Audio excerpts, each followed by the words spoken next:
நீதிமன்றம் வளாகத்தை விட்டு வெளியே வந்ததுமே அதிரடியாக போலீஸார்கள் கைது. ஸோ அது மட்டும் கிடையாது, காரில் ஏற போன அவரை காரில் ஏறாதீங்க, வந்து போலீஸ் ஜீப்பில் ஏறுங்க அப்படின்னு கைது. அது மட்டும் இல்லாமல் மருத்துவமனையில் சிகிச்சை எடுத்துக்கிட்டு இருந்த அவரும் கைது. அடுத்ததாக போலீஸார்கள் வலை வீசி தேடிட்டு இருக்காங்க, கிடைச்ச உடனே அதே இடத்துலையே வச்சு கைது அப்படின்னு இன்னைக்கு தமிழ்நாடு எதிர்பார்க்காத அளவுக்கு திமுகவை சேர்ந்த 3 மிகப்பெரிய தலைவர்கள், இந்த 3 தலைவர்களையுமே இன்னைக்கு கைது செய்யக்கூடிய அதிரடி நடவடிக்கையில் நம்ம தமிழக போலீஸார்கள் இறங்கியிருக்காங்க.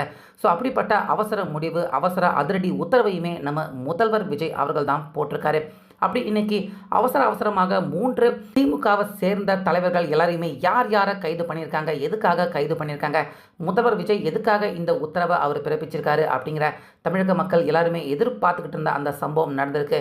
ஸோ அதை பற்றின கைது நடவடிக்கையை பற்றின முழு விவரம் எல்லாத்தையுமே இந்த வீடியோவில் தான் பார்க்க போகிறோம். அதனால் வீடியோவை ஸ்கிப் பண்ணிடாமல் பாருங்கள்.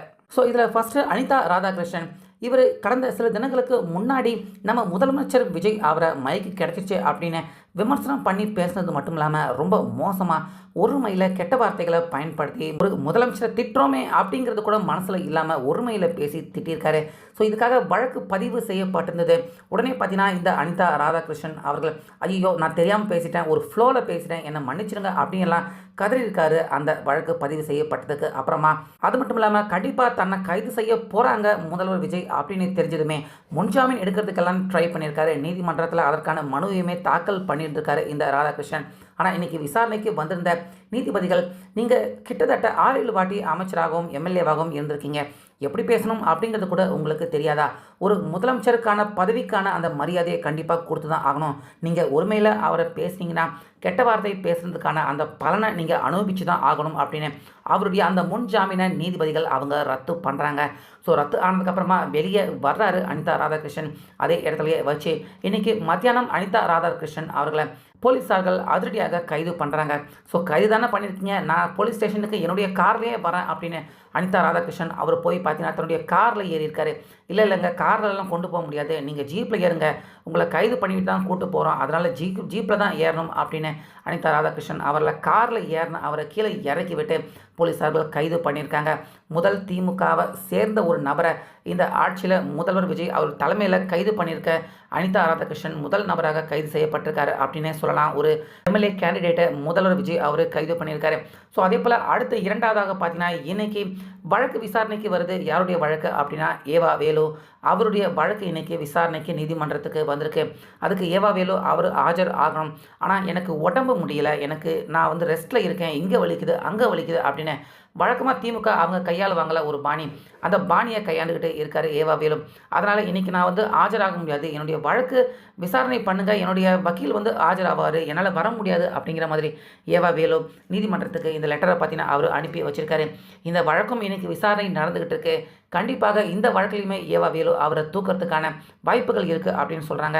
முக்கியமாக இந்த வழக்கிலையுமே ஏவா வேலு அவர் முன்ஜாமீன் கோரியிருக்காரு. தன்னுடைய உடல்நிலை சரியில்லை, தான் வந்து ரெஸ்ட்டில் இருக்கணும், கைது செய்யப்பட்டால் நான் வந்து அந்த ஜெயிலுக்கெல்லாம் போக முடியாது அப்படிங்கிற மாதிரி ஏவா வேலு அவர்கள் முன்ஜாமீன் கோரியிருக்காரு. ஸோ இந்த வழக்கம் இன்றைக்கி விசாரணை நடந்துகிட்டு இருக்கு. திடீர் தேவைப்பட்டால் கண்டிப்பாக ஏவா வேலு அவருமே கைது செய்யப்படலாம். ஸோ அடுத்து இந்த லிஸ்ட்டில் இருக்கிறவர் யார் அப்படின்னு பார்த்தீங்கன்னா நம்ம எல்லாருக்குமே ரொம்ப நல்லா தெரிஞ்ச நபர் தான் செந்தில் பாலாஜி. செந்தில் பாலாஜி கடந்த 2 நாட்களாகவே செந்தில் பாலாஜி அவரை தேடிக்கிட்டு தான் இருக்காங்க. போலீஸார்கள் அவரை விசாரணை பண்ணணும் அப்படின்னு தேடுறாங்க.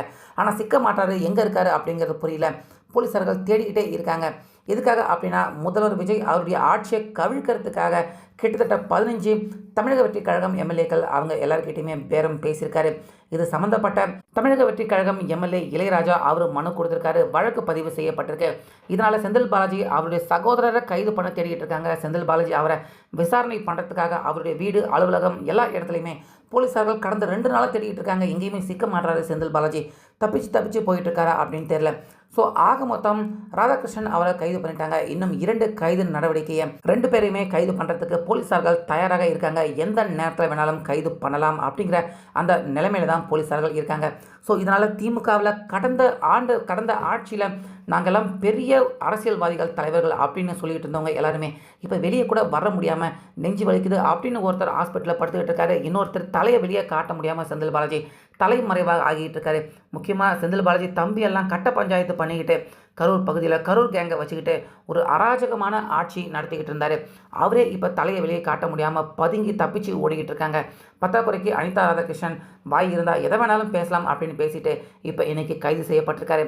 போலீஸ் ஸ்டேஷன் வரைக்கும் கூட அவர் சொந்த காரில் போக முடியாமல் போலீஸ் ஜீப்பில் தான் அவரை ஏற்றிக்கிட்டும் போயிருக்காங்க.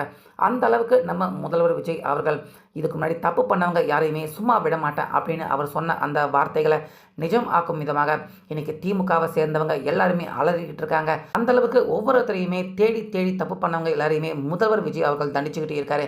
ஸோ அந்த லிஸ்ட்டில் இன்னைக்கு 3 பேர் ஒரே நாளில் 3 பேரை தட்டி தூக்க தயாராக இருக்காங்க முதல்வர் விஜய் அவர் தலைமையில் போலீஸார்கள். இந்த சம்பவத்தை பற்றி உங்கள் கருத்து என்ன அப்படிங்கிறத சொல்லுங்கள்.